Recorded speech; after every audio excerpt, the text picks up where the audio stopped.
You're listening to the Dead Presidents Podcast, and it's time for America's favorite presidential card game. Presidential war. What is it good for? Intellectual stimulation. Say it again now. Presidential war. What is it good for? Best game in the nation. Presidential war.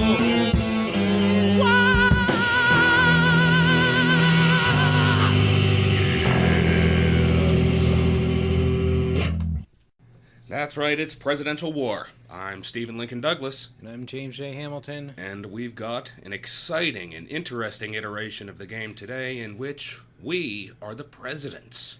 That's right. We have 22 categories here, which are generally the cabinet and other people that the president chooses to appoint. In our theory, we are the president. We have to staff up our administration, and the talent pool that we have to choose from That's is just it. the former presidents. Right. Our administration was made up of former presidents, and let's see who we decided to stick where as president. Yep, lots of presidents with varied talents. We'll see where they slot in. That's just it. And we're going to start with the position of Attorney General. For my pick, I went with James Monroe. I went with Abraham Lincoln. Man, Abraham Lincoln's a good pick for AG. I went with Monroe because I frankly didn't know where else to put him. Yeah. Well, both of these guys were attorneys. Yeah. They'd probably both be capable in their positions, but perhaps Lincoln maybe more so. Yeah, I think Honest Abe, pretty sharp attorney. Right. A lot of experience. That's for sure. Yeah, I think. James Monroe derided as a mediocre attorney by Aaron Burr in a very scathing quote one time. Studied under Thomas Jefferson while learning to practice law. Yeah. Certainly proved himself an able cabinet member in other posts. I'm sure he would do a pretty solid job. Yeah. I think we're going to hand it to Honest Abe here. Yeah, I think Abe Lincoln would be a pretty... He'd be solid. Yeah, he would slot in there very nice as Attorney General. So I'm going to take that one. Alrighty. Next up we have Interior Secretary. Interior Secretary, I went with James A. Garfield. A nice pick. I went with a man who knows a little something about building houses. Jimmy Carter. Wow. I thought he might be a good fit for the Interior Secretary position. Could be. Garfield also pretty solid Of pick. course, father of James R. Garfield, That's a right. great Interior Secretary. Great Interior Secretary. Figure some of that He had to get it from somewhere. talent was inherited from James A. Yeah, for sure. Yeah, Oh, see, that's tough. with Carter, it was just one of them things where I just thought I liked the interior. He knows about building houses, sure. Yeah. Interior Secretary dealing with a lot of public land Yeah. issues. It's argued, whether or not he was a great president, but Well, he's a capable man. he was a peanut farmer. True. Probably have some knowledge of farmland issues. Right? Well, yeah, I might give that one to Jimmy Carter. It's a tough call. It is a tough call. Yeah, James A. Garfield, I mean, he stood up for civil service reform. True. Probably wouldn't be using the Interior Department as a slush fund as has happened in some of the more I guess- scandal-ridden administrations. I guess one point against JC here would be the fact that, when he was president, there was like horrible gas shortages and some small businesses went under, and perhaps that doesn't bode well Yeah, maybe. for him in this. Yeah, I think the strategic oil reserves might be Yeah, part maybe of the I think purview that of the might Interior I Department. think that might edge it out for James Garfield. Yeah, I guess we could give it to Garfield. He is a big what if in terms of his presidency. Agreed. Maybe give him a chance to show himself in the Interior Department. That's it. All right. Next up, we have press secretary. Yep. Who's going to stand in front of the press and answer questions That's about it. the scandals of our own administration? I figure you need to have a charismatic, good speaker. Mm-hmm. So my choice was Barack Obama. Wow. I went with Theodore Roosevelt. Oof. He'd be a good one. Yeah, he was one of maybe the first president to really take advantage of press conferences. That is Enjoyed fact. a close and beneficial relationship with the press, but of course Barack Obama did as well. Yeah. Yep. He was a pretty popular dude. But, of course, so was Teddy Roosevelt. Trying to imagine these guys, like, as the press secretary fielding questions and stuff. Would TR's fiery temper get the better of him? Yeah, I don't know. That's part of the thing. Like, TR, before he was president, and he served in more, like, low-level appointments, like when he was on the Civil Service Commission or the Police Commission, he would always, like, create controversy in the press. Yeah. In order to further his own ends. Yeah. Maybe not, it ended up working out for him, but... Right. I mean, a lot of his press skill was creating controversy. Yeah. You'd think that you're a presidential press secretary, you want to smooth out controversy. Yeah, I feel like Obama's a smooth-talking fella. Yeah. He'd probably be able to do that pretty well and use some humor as well. True. Yeah, that's a pretty great pick for press secretary, Barack Obama. Yeah, I think he might edge out TR there. Yeah, it'd be a close one because they're both, obviously charismatic figures. Maybe Obama just slightly takes this one. Yeah, I'd probably give it to him. Barack Obama taking the category. That's going to move us on to Speaker of the House. Another role in... Not actually a presidential appointment, but That's an okay. important ally of the president.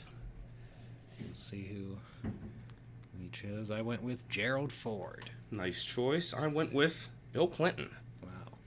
Another smooth talker. I don't know.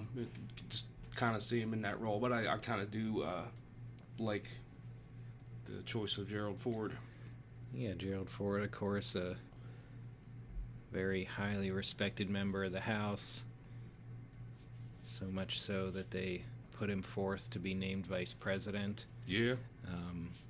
Bill Clinton, yeah, he didn't really have any legislative experience himself, but you think that would probably be something he would have excelled at. Yeah. I think just with Ford, his history in the House, I think he would probably take this one over Clinton.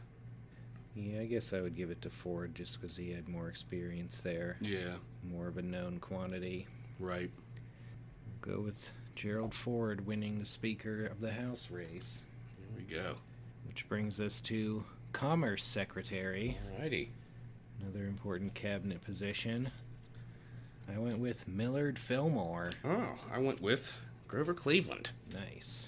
Cleveland, obviously his first term better than his second, but those were pretty important times. We're moving into the industrial age, and He was clamping down on strikers, strongly favoring the gold standard, of course.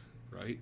The favorite of more conservative Wall Street Democrats at the time. He was good at vetoing things that he saw as unnecessarily, pork barrel. Yeah, he definitely was into getting spending under control. Yeah. And then Millard Fillmore, he was comptroller of New York. That's right. Took the lead on tariff reform when he was in the House. I think he chaired the Ways and Means Committee, perhaps? Yeah, I believe so. Yeah, Yeah, he's a solid pick in that role. yeah, that's pretty tough. Well, I might just give it to Cleveland. I think he's probably a more effective leader and administrator overall than Millard Fillmore. Yeah, he's got the edge on him on that one. The comptroller position kind of helps Fillmore, but Cleveland had a pretty good leadership style. Yeah, he was definitely a hard-working man, putting in long hours and devoting great attention to detail. That might push it in favor of Grover Cleveland. Yeah, I think I would go. I'd agree with Cleveland winning that. Alrighty. It's going to bring us to Chief Justice of the Supreme Court. Let's see. Very important presidential appointment. Very much so. And I went with one who happened to be one, William Howard Taft. And I went with James Madison. Boy. Clash of Titans here. Yeah, indeed. Madison, father of the Constitution. Yeah, that obviously gives him a pretty good pedigree. Yep, when a case comes before the court to interpret the Constitution or the Bill of Rights, You want the man that... James Madison could speak pretty authoritatively about it. Indeed. But, William Howard Taft... That was a position he always wanted, pretty much. Yep, he had a lot of experience as a judge before he was president, and then served fine tenure as Chief Justice. Yeah, and I think if you were to ask him, he would say those were the best years of his life. Yeah. He trimmed down a bit, dropped some pounds. Yeah, and I think he was a really great Chief Justice, outside of just how he would rule in the cases, just how he handled the court as an institution. Mm-hmm. He got the Supreme Court building approved to be built. He did important reforms on the court being able to choose what cases it hears and controls its own docket. Right. Helped establish the federal rules of civil procedure to regularize the rules across all the federal courts. And that kind of stuff is really important for the Chief Justice. Right. More so than just any old justice on the court. Indeed. I think Taft puts up a good battle here, but I think you just got to go James Madison. I think he's, pretty much an ideally suited candidate for that position. Yeah, that's a tough one, man. Mm-hmm. He never actually served as a judge, and he studied law, but he didn't really actually practice law much. Right. But of course, he was right there more than anyone else, actually writing the Constitution and the Bill of Rights and getting it passed. That's it. Pretty important stuff. Yeah, that'd be interesting to think what he would have been like if Jefferson had named him Chief Justice rather than Secretary of State, had that office been open. Right. Yeah, it's an interesting thing to think about. Yeah. Supreme Court under a Chief Justice James Madison could have gone in a different direction than a John Marshall at the time. Yeah, that's true. Interesting thing to contemplate. I'd be willing to concede and give it to Madison just because it's an interesting prospect. Yeah, I guess I'd agree with that. And he definitely knew his shit. Taft is obviously a solid pick there, but I think if anybody could beat him out on it, it would be James Madison. Yeah, I guess so. I guess we'll give it to the father of the Constitution. Let's do it. I'm sure it would be safe in his hands. I agree. James Madison becoming Chief Justice. I got a feeling this is going to be a good one. Military Field Commander. He's going to be out on the field commanding military. I have a feeling I know who you went with, and I have a feeling you know who I went with. We got Grant versus Taylor. Yep. Ulysses S. Grant against his mentor, Right. Zachary Taylor. Well, I got to say, I think Grant kind of out-tailored Taylor in his war. Well, yeah, that might be. Obviously, he had a much bigger war to fight than Zachary Taylor. Yeah. And, I guess another thing against Taylor, even though it wasn't due to anything he was doing wrong, was the chief commander swap between him and Winfield Scott during that war. Yeah, I guess, between Taylor and Grant, they had opposite tracks in terms of how the president favored them over the course of the war. Right. Grant going from nobody to the top. Taylor starting off on top and then being shunted aside. Right. For more political considerations than anything else. That's not to detract from his capabilities as a general. Yeah, I guess it'd be interesting to think what, like, a little bit younger Zachary Taylor would have done if he had been a Civil War general. Yeah. We've had a lot of general presidents. Mm-hmm. And these are two good ones to pick for this post. Yep, Grant. I think, all said and done, I think you got to go Ulysses Grant. Yeah, I guess you can't really argue with Grant here. Can't. Though he definitely modeled himself on Taylor, serving under him in Mexico, and really adopting his no-frills, kind of understated personal style. Yeah. Just no nonsense. He learned from a good one and made good on it. Ulysses S. Grant, taking charge of the armed forces. Sounds like a good idea. Indeed. That's going to bring us to the White House Chief of Staff. Now, I had some trouble picking for this one, but I ended up settling with JFK. Wow. I went with John Tyler. Okay. Yeah, JFK, I mean, you know, he's got that personality. He just seems like he'd be pretty... Well, actually, maybe he'd be bad. Maybe he'd be really bad. With fiddle and faddle and, you know, pills. Yeah, I mean, you might be able to get away with that if you're president, but not if you're just a staff member. That's right. Yeah, I guess I should have put a little more thought into my pick on this one. I don't know. Yeah, I mean, I kind of just put John Tyler there towards the end when I was running out of of people to put somewhere. I don't necessarily believe that Tyler has any of the real skill set for that job either. Yeah, it's hard to say. It's like a heavily political job and kind of administrative efficiency involved. Yeah, we may have both picked unideal choices for White House Chief of Staff. I might be leaning towards Tyler, maybe. I mean, he'd be good at accepting people's resignations if they, you know, didn't go along, if they didn't toe the line. Yeah.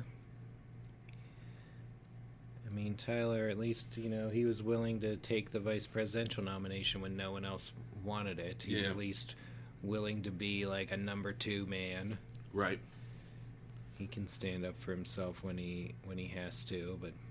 Yeah, I think I'd maybe go ahead and give this one to John Tyler.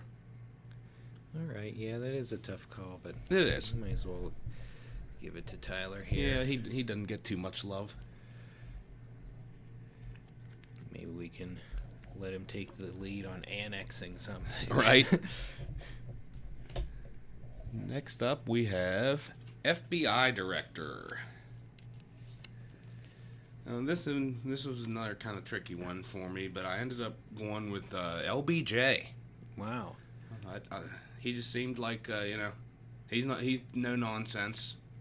Kind of a surly attitude. Yeah. You know? I chose George W. Bush. Nice. George W. Bush, obviously, his father was head of the CIA. Yeah. He might know a little bit about things in that line. Well, he had a lot of kind of homeland security focus of his presidency. That's true. I think phone transcripts would be way funnier with LBJ in there. Yeah, if he's the one collecting everyone else's transcripts. Right. So he can But yeah, maybe dispose of his own before they get out. Yeah. Yeah, no, I think he'd be effective there, but that's not to say that George W. Bush wouldn't be effective. Yeah, I mean, I think LBJ might be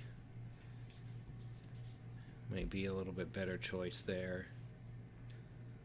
George W. Bush, someone who, I mean, people would say, like, Dick Cheney was really running the country. Yeah. Now, Dick Cheney, he'd be a one tough FBI director. Yeah, he would. I don't know about George W. Bush as much. LBJ. If Dick Cheney was lurking in the shadows behind him, Yeah. they could be a super effective FBI. Yeah. Or if George W., like, the entire time he was working, he had, like, a small, like, earpiece in that, like, Cheney was talking to him through. Here's what you're gonna do. Well, I don't think that bodes well for him if that's what he needs to be FBI director. Yeah. I think LBJ might be a little more of a take charge. Yeah, guy. I don't think he'd be one to screw around. Yeah, I don't think he'd worry about getting his hands dirty, Right. plotting the assassination of the president, as he's well known to have done, of course. Yeah. Yeah, we're gonna go. We'll give it the jumbo. Yeah, we'll take LBJ as FBI director. That's going to bring us to the post of ambassador to a dangerous rival country. Yeah. Now this is an interesting one. Someone to serve in a very important and delicate diplomatic post. I went with Franklin Delano Roosevelt. A solid choice. I went with Ronald Reagan. Nice. Yeah, I mean, both of these guys had some foreign policy experience Yeah. during their presidencies. Both would be effective in the role. Yeah, FDR standing up to Once Hitler. FDR got in there, he wouldn't leave, though. True. Be in there till death. Yeah, Ronald Reagan, certainly not afraid to stand up to the Soviet Union. Both of them great speakers. Both with some very memorable speeches and lines. Mm-hmm. Yeah, both had pretty good success dealing with some of our major rivals. That's for sure. FDR, of course, with a lot of the hands-on experience going to the big conferences Right. with Stalin, getting the great relationship with Churchill, kind of acting almost as his own Secretary of State in Yeah. a lot of ways. Yeah, two solid picks here for this post. Kind of feel like we got to go FDR. Yeah, I would agree with that. I think it's a close one, but I think FDR's got to take it. Yeah, I think he has the more, like, hands-on, face-to-face diplomatic experience. Yeah. He also has, like, that kind of classic State Department background of being, like, the East Coast Ivy League Yeah. kind of guy. A good battle. Yeah, he'd probably... Either of these guys would make a heck of an ambassador, but be tough to beat FDR. It would. Indeed. Next up, we have party chairman. I went with James Buchanan. James Buchanan. Well, in my line of thought was if you want somebody to kind of be the chair of your party, you want somebody that pretty much created a party. So I went with MVB, Wow. Martin Van Buren, who really was totally instrumental in the formation of the Democratic Party. So, who's to say that he couldn't successfully chair your party? Indeed. Yeah, he might be the top choice out of all the presidents for that particular spot. Yeah. Yeah, he built up the Democratic Party in New York, and then nationally, he was just really incredibly successful. Yeah, Like the little what- magician. What came to be like the standard, like, political machine is something that he was really instrumental in building up. Mm-hmm. And of course, Buchanan waffled around in politics for a long time. Yeah, he held a lot of He had a different lot of different political positions. posts without really distinguishing himself. But one thing that he kind of consistently was like a a strong party machine guy. Right. He was very attuned to patronage and making sure that his party faction stayed strong. So Yeah, long-standing and varied service in the Democratic Party. yeah. I didn't really want to appoint him to any real substantive position, but I figure he can handle some straight-up political matters. Sure. But definitely not on the level of MVB. Yeah, you got to go Van Buren here. Yep. Jimmy Buck loses it again. Not surprisingly. Right. Next up, we have Chairman of the Joint Chiefs of Staff. Top military post, I went with Dwight Eisenhower. Great choice. I was torn between one of two here, but I ended up going with old Frankie Pierce. He had some, what's the right way to put it? Not the most distinguished military service in Mexico, but who knows how much of that was inflated for the purposes of Winfield Scott's campaign. Yeah. But, of course, Dwight D. Eisenhower, commander of the Allied forces, Yep. he's a spot-on pick.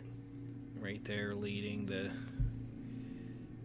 biggest invasion in, world history, probably. Yeah. Serving, at the top of the military and very complex military of the time when the Joint Chiefs were created. Yeah.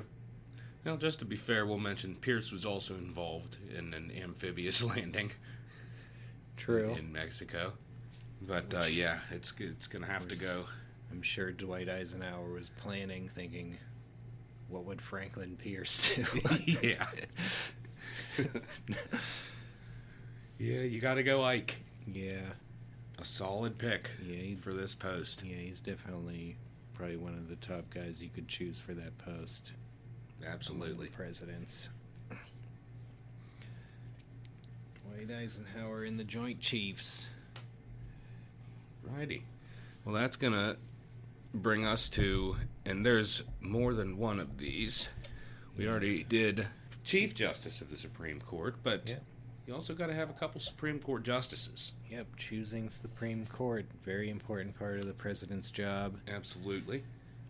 For this Supreme Court seat, I chose Grover Cleveland. A nice choice.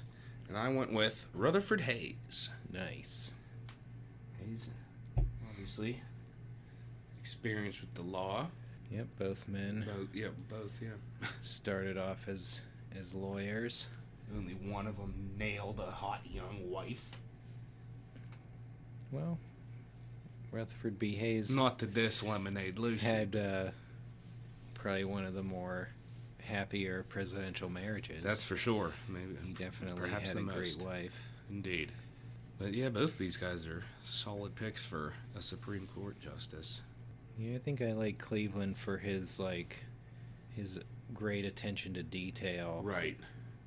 And when he was, he vetoed a lot of stuff, and sometimes, he was very cognizant of whether he thought something was constitutional or not. Yeah, and he would be thorough in his... He'd read, You know. he had a lot of experience reading legislation to decide whether he would sign it or not. Right. Probably to spending a lot more time on it than a lot of governors or presidents would in the details of it. So I think that would serve him well in a judicial role. I totally agree. I think maybe Grover Cleveland edges this one out. Although Hayes would not be a bad choice. Yeah, so we'll give it to Cleveland here. Our administration is shaping up with Cleveland as a Supreme Court justice and a Commerce Secretary. That's right. Of course, the classic two Clevelands. Yeah. Well, Can never have too many Clevelands. that's it. And if we ever update the deck, we'll have two Trumps. Yep. Someday. Now, this next category I really like. Ambassador to a tiny, inconsequential country.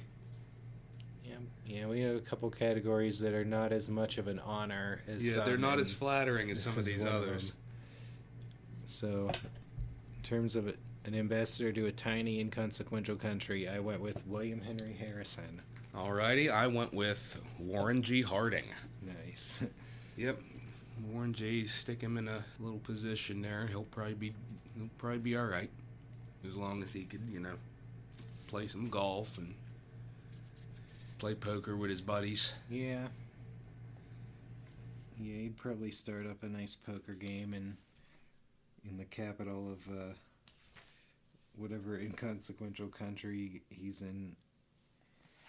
And he'd probably be well liked there. Yeah, Probably wouldn't mind, schmoozing yeah, with the locals. wouldn't mind not having too many responsibilities. Yeah, I feel like a job like that probably better suited.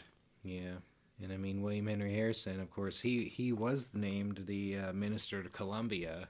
So he kind of did have So he basically this exact position. yeah. Although I think that was when he barely even made it there before Andrew Jackson took office and replaced him. Yeah. So, Well, William Henry no Harrison. disrespect to Columbia, if you're listening. Yeah. Well, I don't know that U.S. relations with Colombia were all that critical in 1828 or 9. Yeah. No, that's for sure. Yeah. Harrison with the track record of only serving a very short time in some of his positions. I was going to say it's a track record of killing Indians. That too. So depending on what country he goes to, there could be a problem. Maybe we'll just avoid that by giving it to Warren Harding. Yeah, let's go Warren G here. That brings us to the Secretary of Defense. Pretty important position. Indeed. I went with George Washington. What a perfect choice. I went with William McKinley. Nice. Yeah, a Civil War veteran, and of course, in his tenure as president, we had the Spanish-American War. Yeah, and I think during that he had to fire the war secretary and handle some of those duties himself for a little bit. Yeah. Yeah, so I mean, he'd be able, but I mean, George Washington is George Washington. Yeah. That it is what it is. Yeah, he was pretty monumental. That's for sure. Serving as commander-in-chief before there was a War Department or Defense Department. Yeah. Yeah, he'd be solid. Definitely knows how to keep an army together and keep an army supplied under difficult circumstances. Yeah, that's for sure. No understatement there. Yeah, you gotta go all Georgie. Yep, George Washington. Gonna run away with the Defense Department here. This brings us to another category that for me was a pretty easy choice. We got CIA director next, and I went with one who happened to be one, George H.W. Bush. I went with Richard Nixon. Ooh, that's solid. Nixon, his paranoia. Yeah. Yeah, definitely. Yeah, George Bush served in the role. Pretty solid tenure. I don't think he had anything too bad happen on his watch, which is not something that can be said for the CIA throughout its history. Right. So yeah, you can't go wrong with him. Nixon would be a pretty interesting choice. Yeah. He's obviously a really He'd find. He's a really smart and capable guy who knows a lot about foreign policy and There's conspiracies everywhere. sneaking around. Yeah. So, Yeah, no, I think he'd probably be sniffing out communists. pretty and good. Sniffing out what's going on in the Democratic Party headquarters. Yeah. So yeah, you'd think that might be something that he would be able to excel at, but also would probably have a potential to abuse his power or involve himself in some kind of scandal. Yeah. Yeah, his paranoia would probably get the better of him. Yeah, there's a lot of different, CIA scandals and overreaches in its history. And figure Nixon would probably be I could picture him right in there with something hitting, like that. hitting the booze, hitting the hooch, thinking up conspiracies. Yeah. An interesting choice. Yeah. I think the probably safer The pick safer would be George would W. be Bush. H-Dub, yeah. Yeah, I think we go George H.W. Bush as CIA director. Yeah. Next up, the very important position of Secretary of State. Indeed. Now, this is a big one, and I went with a big one, Thomas Jefferson. Wow. I went with John Quincy Adams. Nice. Both very experienced secretaries of state. Absolutely. JQA, of course, coming in at number 1 on our top 5 secretaries of state. That's right. And that fact can't be ignored here. Jefferson obviously solid, Yeah. but JQA knocked that out of the park. Yeah, Jefferson inaugurating the office. Definitely doing a solid job. You know, him serving in a different time in terms of the world situation, where we were very much caught between Britain and France in their ongoing wars, making it a tough situation just to like navigate our way through that. Whereas JQA coming in as that was all dying down and taking advantage of that situation to help formulate the Monroe Doctrine and make a lot of moves and acquiring pretty Florida. monumental stuff. Plus, there's a really good rap song about him. Indeed. Both of these men with a lot of personal diplomatic experience before they became secretaries of state. Right. Jefferson. And both highly intelligent men. Yep. Probably two of our smartest presidents. Indeed. Jefferson serving in France as the French Revolution was breaking out. JQA from the time he was a boy going abroad, and I think JQA takes it. Yeah. It's a great matchup. Yeah, I might give it to him by a hair. Yeah. By a nose hair.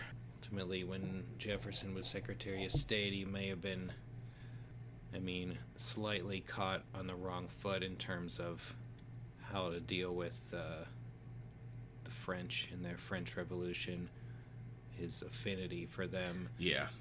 He wasn't fully on board with Washington's neutrality proclamation. That's fact.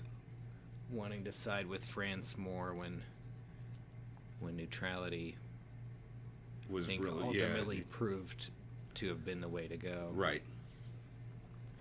Yeah, JQA gonna walk away as Secretary of State. Okay, so that's going to bring us to Treasury Secretary. Another one of the top cabinet positions. That's it. I went with Calvin Coolidge. Calvin Coolidge, a very, very good pick. I went with the professorial Woodrow Wilson. Wow. Now, I like the look of Coolidge in this spot. A man definitely known for his thrift. Indeed. There wouldn't be any wasteful spending under Calvin Coolidge. Yeah, he was definitely known for cutting the budget, cutting taxes, Solid economy. presiding over an economy that was roaring at the time. Indeed. And Wilson, I just figure he'd be good at keeping books. Well, he was in there establishing the Federal Reserve System. That's true. It's a pretty big important move in our economic policy. And these guys obviously not too far removed from each other. Yeah. Yeah, I mean, maybe it's just because I like him, but I kind of like Coolidge in this spot. I think if I had had his card, I probably would have put him there. You know, it was a good choice. Yeah. Yeah, I like Coolidge for this. No, Wilson, Secretary of Education, probably be all right, even though he's a shit professor.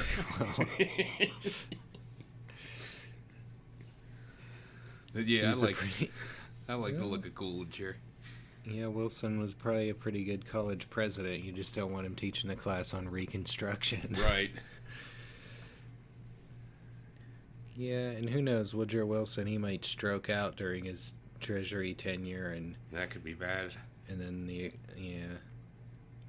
I mean, his last couple of years in office were like pretty bad economically Right. after the war ended. Yeah. And he was not present for that That's true. in more ways than one, I guess. Stroke He's- me, stroke me, stroke. You got your number down. And I think Coolidge has Wilson's number down. Yeah.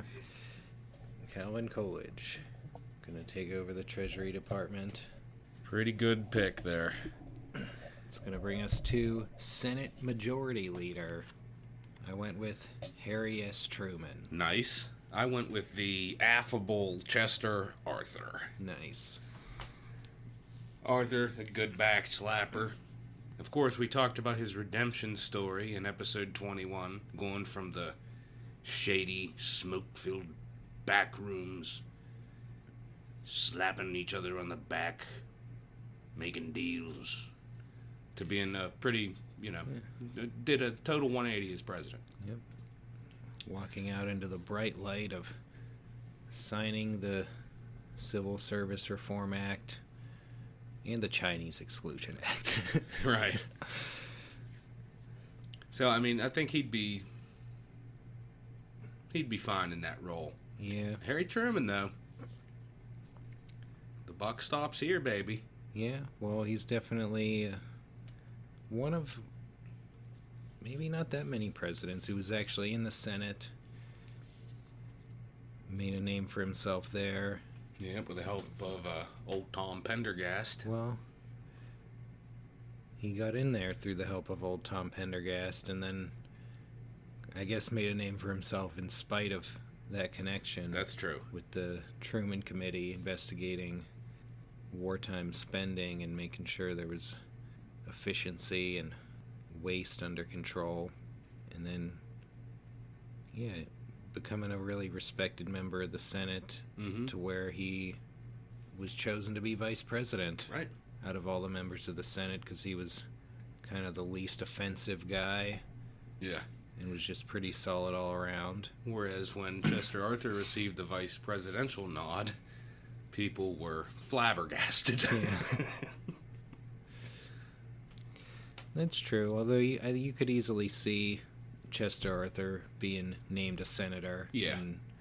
And doing well in that role. Yeah. I think you got to hand it to Harry, though. Yeah. Yeah, I think Truman, he has the more direct experience in the Senate. Right. A solid pick, Make Harry a Truman. Fine Senate Majority Leader. Indeed. Well, that's going to bring us to our second Supreme Court Justice pick. With mine, I went with an able old lawyer, Mr. John Adams. Wow.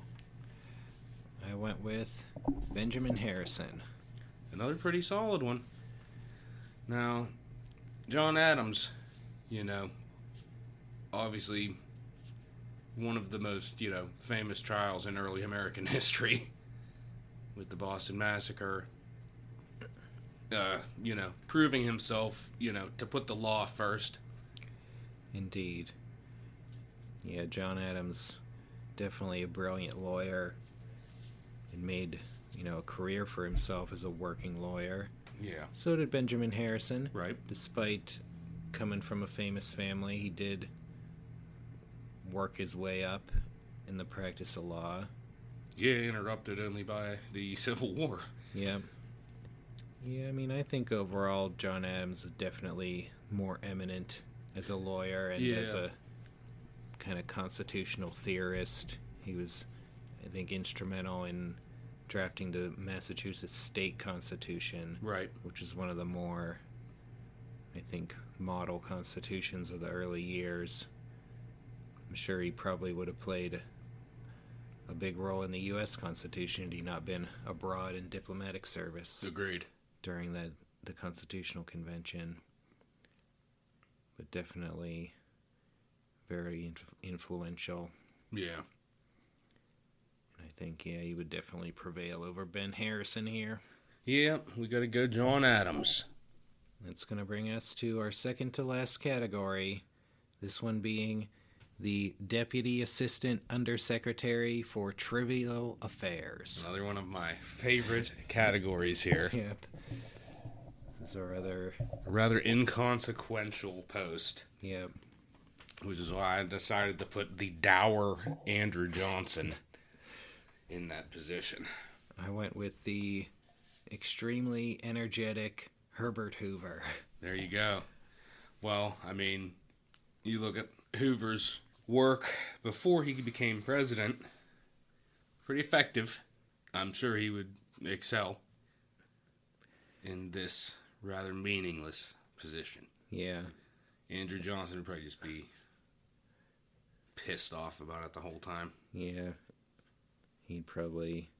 Yeah, he'd just have a sour look on his face. Yeah, resting Just be reconstruction face the whole time. Complaining about how the working class white man is getting the short end of these trivial affairs. Yeah.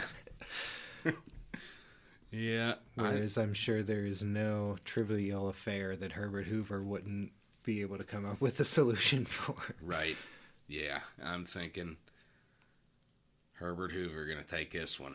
Yeah. Well, last but not least, you got to have a vice president. Indeed. Let's see who we chose to be our respective vice presidents. I went with James K. Polk. Wow. I think he'd be the hardest working vice president in the country. Indeed. And I went with Andrew Jackson. Oh, Old Hickory versus Young Hickory. indeed. Now, the first thing that I'd wonder here is Jackson's temperament best suited for the number 2 spot. Jackson's a leader. He might get too big for his britches in the second spot. Perhaps.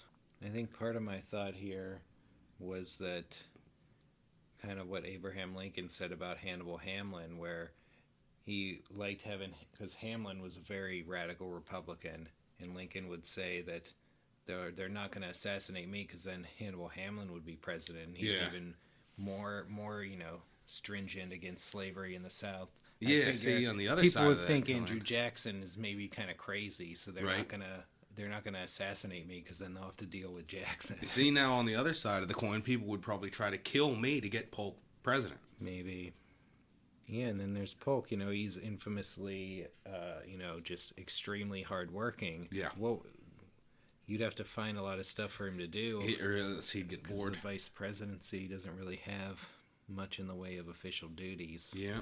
But yeah, he'd probably be definitely a kind of guy that you could just He could take to the stump. put any kind of task For a force in campaign. his hand and he would excel in it. Yeah. Whatever issue you want dealt with, James K. Polk could be all over it. He's going to see to the job and make sure it gets done. Yeah. And I mean, he did try to seek the vice presidential nomination under Martin Van Buren in 1844. True. Before he ended up dark horsing his own way to the top there. So that is a role that he did potentially see himself in. Yeah, and I think in our Polk episode, we said that, in a way, as president, he out-Jacksoned Jackson, taking those policies and kind of pushing them a little bit further. Yeah, I mean, I think you're right that probably Jackson, not exactly of the number 2 temperament, and that Polk might be more well-suited to that overall. Yeah. Jackson was known to be a bit of a hothead. Who knows if that couldn't lead to... He could become the second vice president to shoot someone in a duel Yeah. while in office. Yeah. Yeah, there you go. That would be that's a distinct possibility. Yeah. Somebody just talks shit. He's gonna come gunning for you. Yeah, I don't think you have to worry about Polk doing that. No. Yeah, I'd probably give it to Polk here as vice president. Alrighty. Well, that is gonna bring us to the card count.